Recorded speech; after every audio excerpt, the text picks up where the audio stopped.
Lords of the Fallen, baby.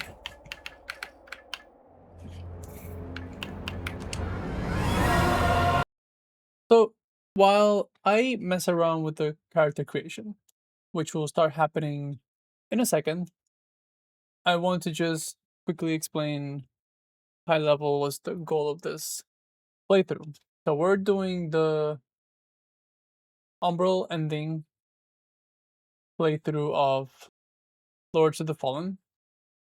The main reason why I wanted to start this playthrough is because I actually like this game. And I played it quite a bit when it came out. Then they made a lot of changes, and I played it again, and I enjoyed it even more. As you can see, I have most, if not all, the classes which you actually unlock after you finish the game and do the different endings. Now, due to the trailer of Lords of the Fallen 2 that comes out this year, and I do talk about it in the video, but it seems like Umbral has taken over the land. So that made me feel like the Umbral ending, which in this game is the secret ending, is the canon ending of the series. So that's the motivation behind this playthrough. It's just going back through Lords of the Fallen. I am totally gonna play Lords of the Fallen 2 when it comes out. And so it's just getting reacquainted with sort of like the lore, the gameplay. Not sure if it's gonna be same gameplay. I'm assuming it'll be similar. And then also just, going through the Umbral ending, because when I saw the Steam achievements, only about 4 or 5% of people have achieved it. With 20%, less than 20% of people beating the final boss that is common between all 3 endings. So also like a little walkthrough of how to actually complete the Umbral ending. The first few episodes, including this one, won't be Umbral ending specific. Towards the end is where we'll do all the Umbral specific endings, but nevertheless, I'll leave you to it. I'm still messing around with the character creation. I have not played this game in a while, so I'm just kind of messing around. But I hope you enjoy it, and that's it.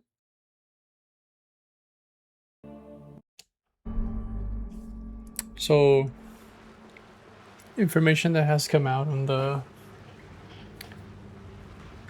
Lords of the Fallen 2, it's like the Umbral the latest receiver of his grace. The Umbral has Oh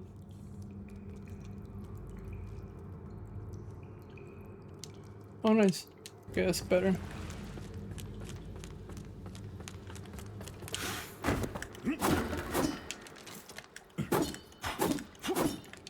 So it seems like the Umbral ending is the canon ending,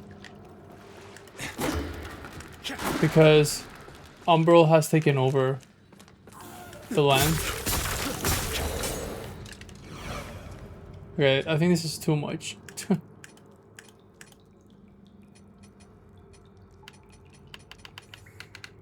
Maybe this is perfect. Okay, much better. So that means that you did the only way that you did that happens is that the Umbral ending was achieved. Oops, wrong button.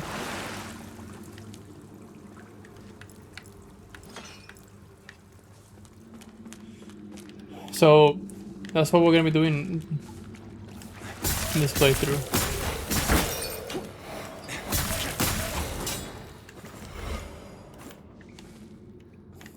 I have done the Umbral ending a few times.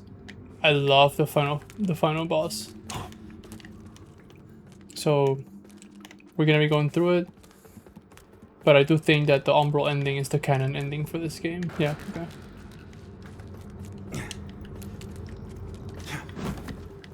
So the name of the game in here is Parry.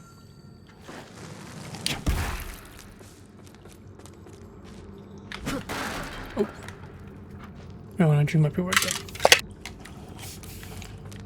It's pretty cool. It seems like Umbral takes over, so like I said, the only way that that's possible is for you to do the Umbral ending. And I'm not gonna spoil anything else, so there's 3 endings in this game. And we're gonna be doing the Umbral endings, like the secret. It has a secret boss essentially.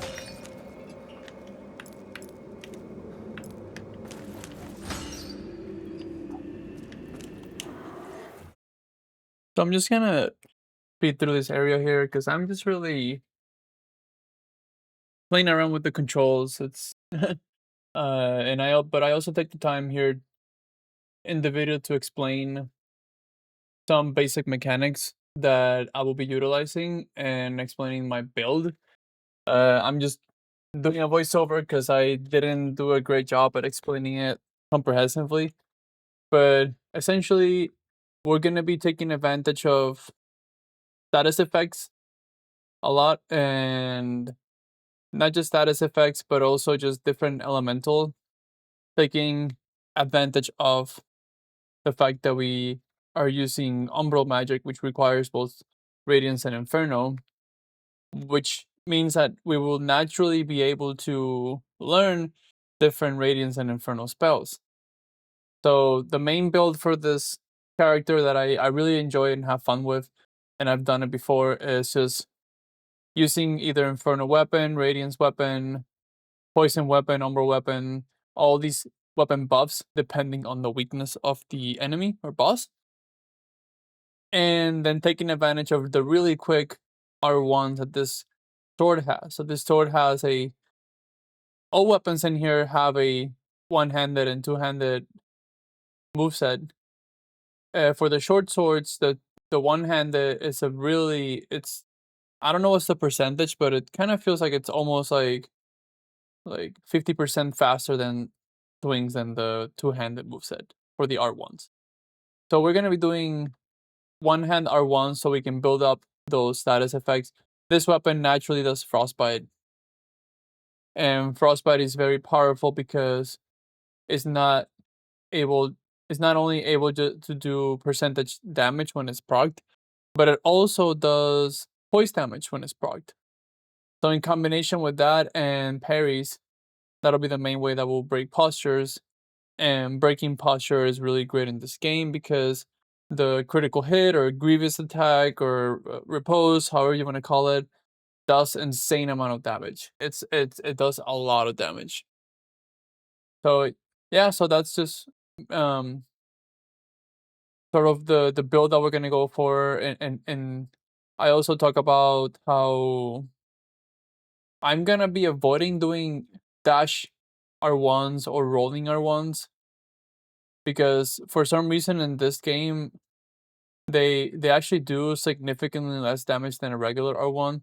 So a lot of the times you'll see me dash an attack or roll an attack and then just move a little bit so that I can just trigger the regular R1 and not those dash/rolling attacks. That's it for the explanation. I hope you enjoy the rest of the video. R1s are not gonna break poise. So what the hell? Like, don't you wanna break poise as well? Yes. But we're gonna be breaking poises from parrying. So that's why I prefer parrying over... In this game, you parry over dodging whenever you can. Because parrying will also decrease their stance bar. So their poise bar... I think I have a spell that... There we go.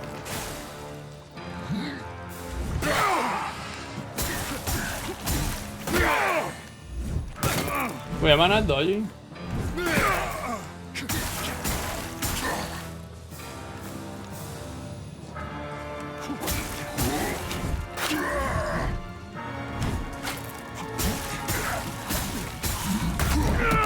Oh.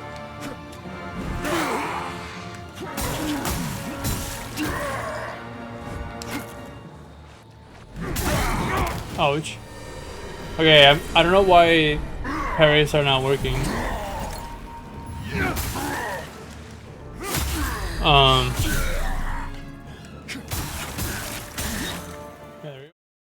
it's been a while since I played this game, and so although I forgot that although possible to parry with a weapon, it is definitely much harder to do so than with the shield. I believe the startup frames are slower, the actual parry frames are less, so it is harder to parry with with a weapon than a shield. I didn't remember it this way. I don't know if it changed at some point. That I felt like it was easier to parry with a weapon before. I'm kind of glad it's harder. That there should be a downside to pairing with a weapon. And that gives him some use. It gives some use to the shields. But yeah, I just completely forgot about that, and so I tried to parry the whole time as if I had a shield on, and it did not work.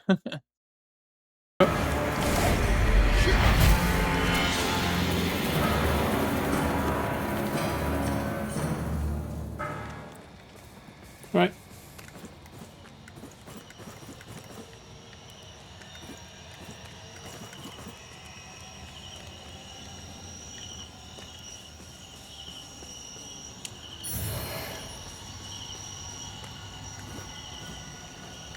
I'm gonna want these for sure.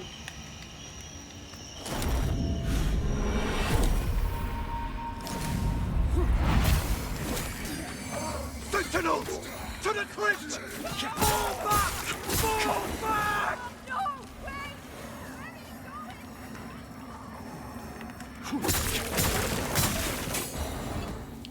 Okay. So let's continue on. Oh. There it is. Okay, so... Oh yeah, because I parried one of these guys before. Did I just get the timing wrong? On this guys?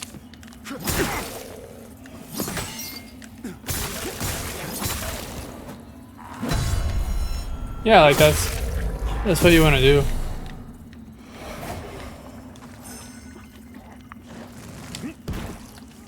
Okay. Let's kill this guy because it'll be a pain in the butt. Ouch, like that.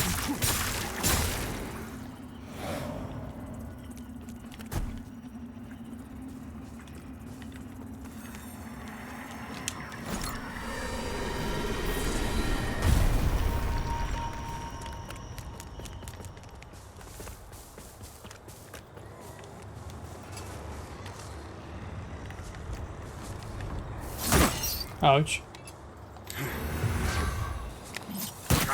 Ouch. Yeah. So that's how we're gonna be breaking stances. So status and stance break.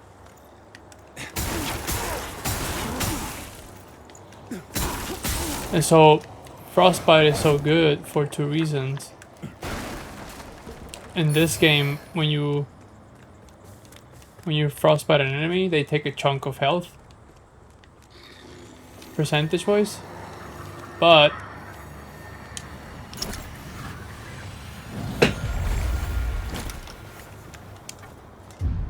they also they lose, I don't remember how much, like half of their poise meter whenever they get hit with the frostbite. That's huge, especially for bosses. It's gigantic.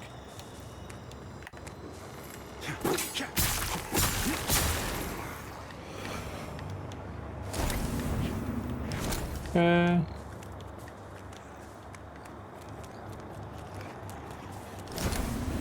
So here we're gonna go.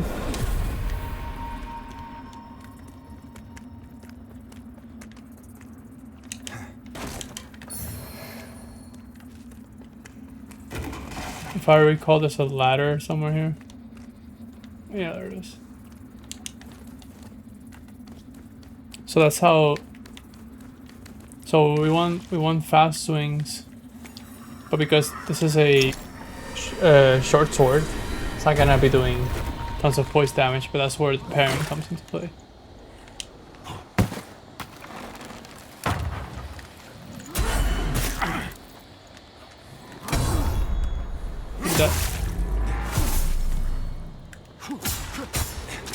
And frostbite.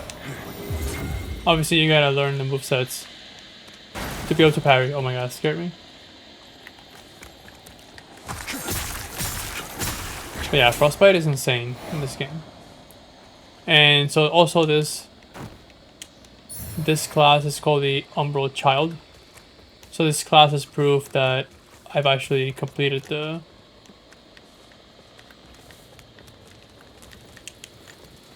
Umbral ending, because you get it after completing the Umbral ending.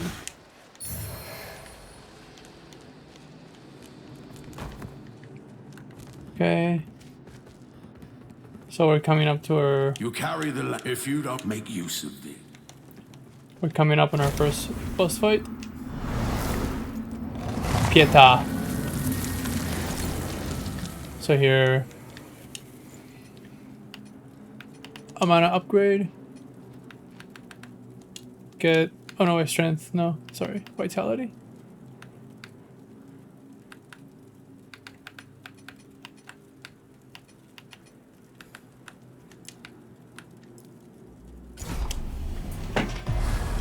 Here, so upgrade, shit. Upgrade material is king. In here, upgrading your weapon will do more for your weapon than the stats. So, early game, you want to focus on getting spending materials as soon as possible, and then just focusing on health. Oh yeah, here we go. Pieta. Wait. I did rest. Without needing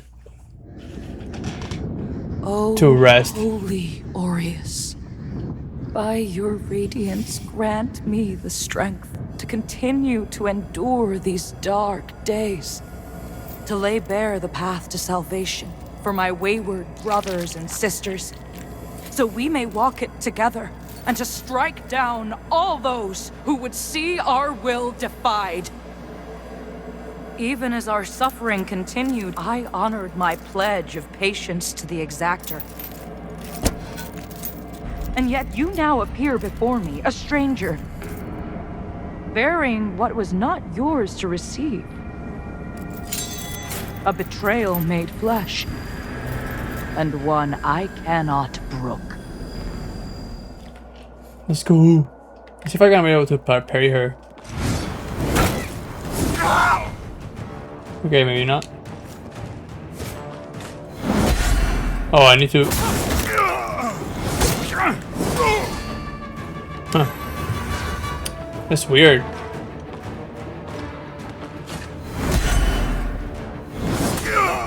Okay, it's like much tighter timings, dude.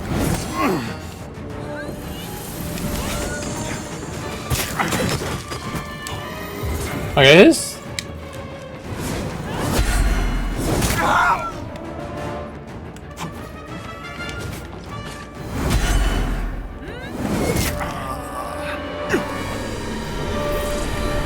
Used to be able to parry the Jesus out of her like so easily.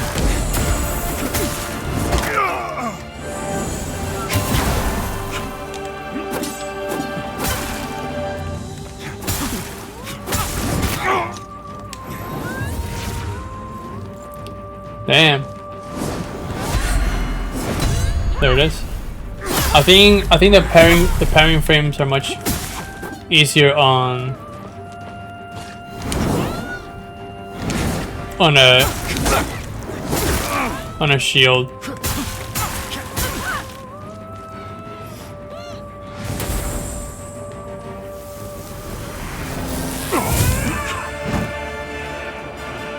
I think they're much easier on a shield for sure.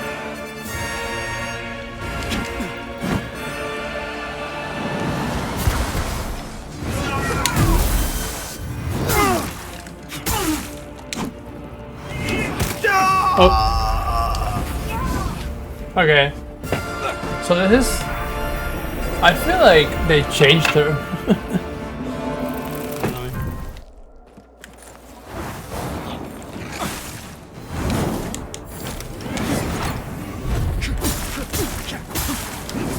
Ouch. Damn it.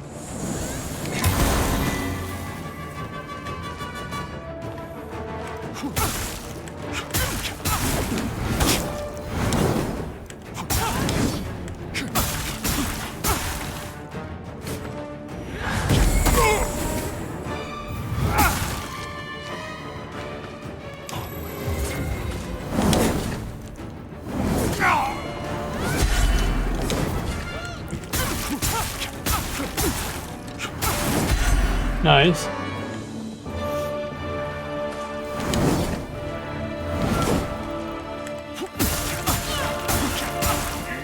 Where's that goddamn frostbite, dude?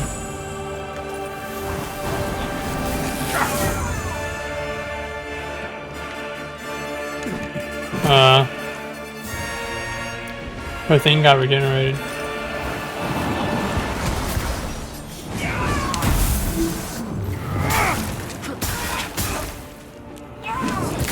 Ouch.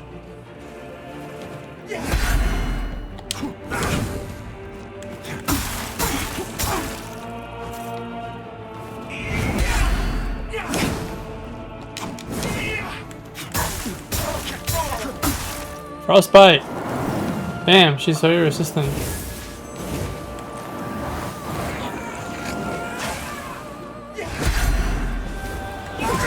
Nope.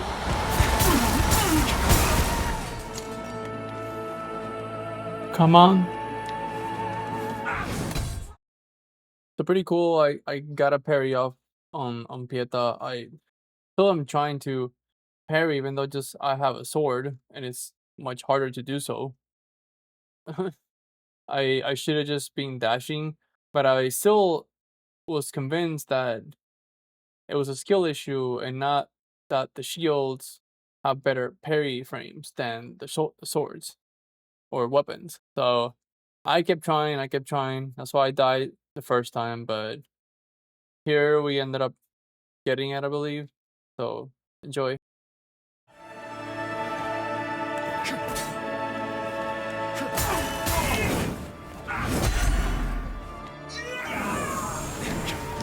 Oh, fuck.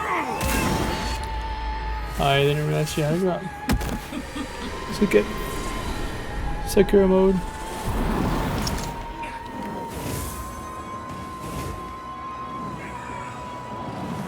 Okay.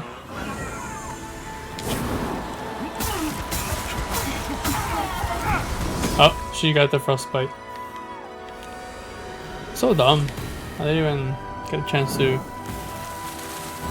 just the frostbite on my favor for the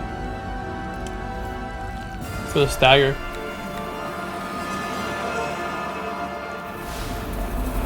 Brothers and sisters, you honor us and all who came before you with your sacrifices.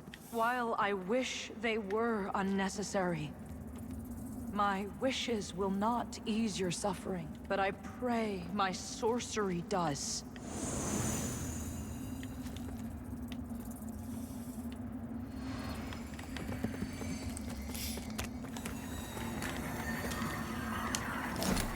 So this might be harder. I don't remember parrying being so technical. I also feel like they added more moveset because her moveset was very much more basic.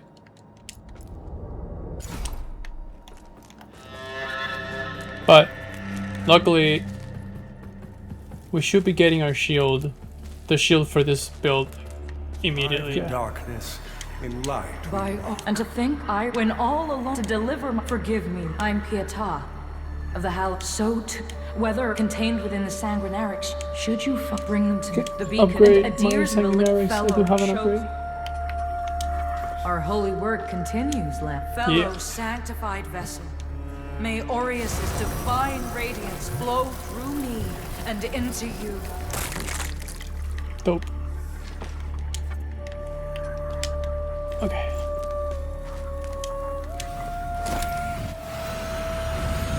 So we're about to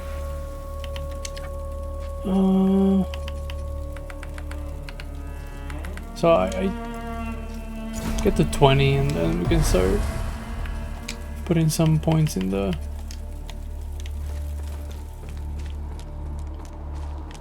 So the exact and given that and yet now. okay, so first area is here.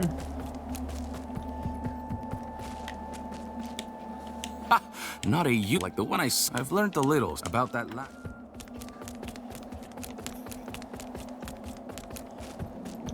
This place sucks, dude.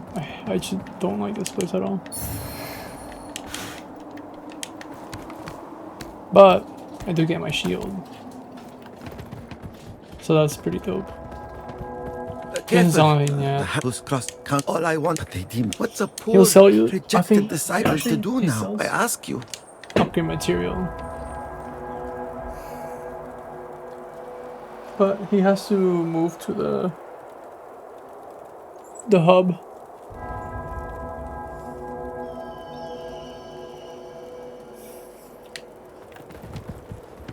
So I'm very curious to know if the parry timings are different just in general, or are they just really tight with the weapon? I would expect them to be tight with the weapon, but then maybe the shield is still as I remember it.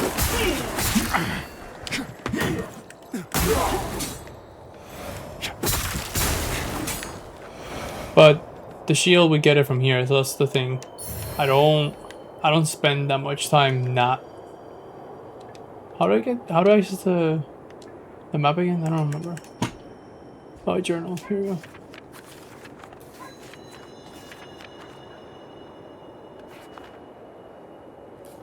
Pilgrim's Perch Descent.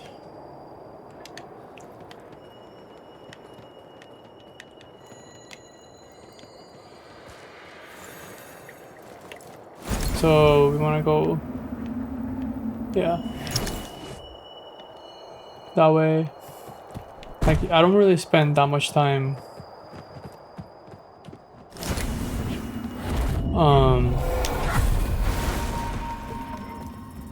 not using the shield, so that's why I don't remember how the pairing works without the shield. It would make sense that it's tighter.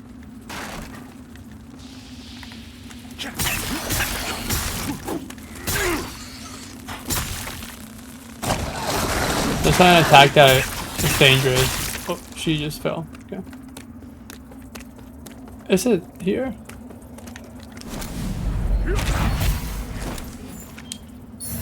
Yep, Pale Ice Shield is the one. It's literally made for us. I do think the shield makes it easier to parry.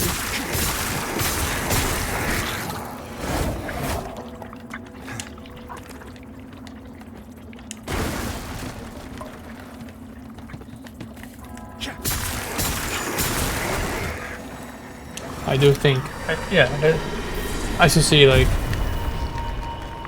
I don't spend that much time without the shield. Let's see.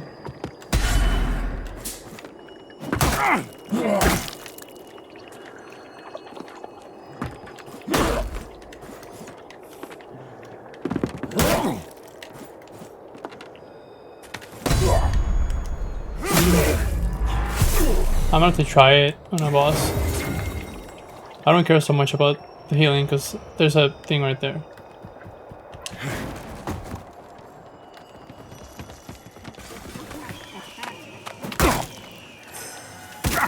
Ouch.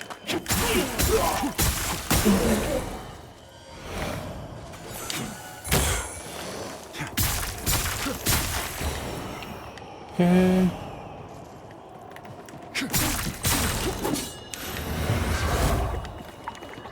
There's a vestige here. Right? Or am I tripping? Yeah.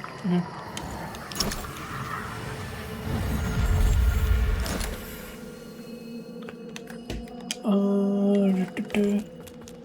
But we're going to... I think there's something important over here. I'm just gonna speed through this area because in here we're just really going sort of like around the beginnings of Pilgrim's Perch and Skyrest Bridge. There's nothing really special here other than you get the Skyrest Bridge key, which at the time I didn't realize, but I thought we needed it for something, but I don't think I ever used it. But you know, at the time of me playing it, I didn't know that.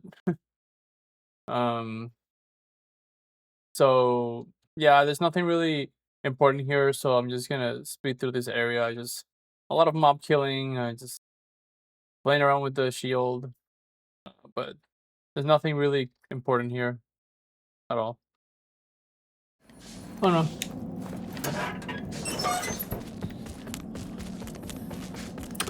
which I'm gonna rest and then stop it here. It's just kind of like an intro. So just to summarize what we did in this episode, we went through the tutorial area of the game. We made it all the way to Pieta, and we beat her after 2 tries. And basically just went through the basics of the game plus the plan for the build. Next time we're gonna go through all of Pilgrim's Perch, so that'll be interesting. Hope you guys enjoyed it, and see you next time.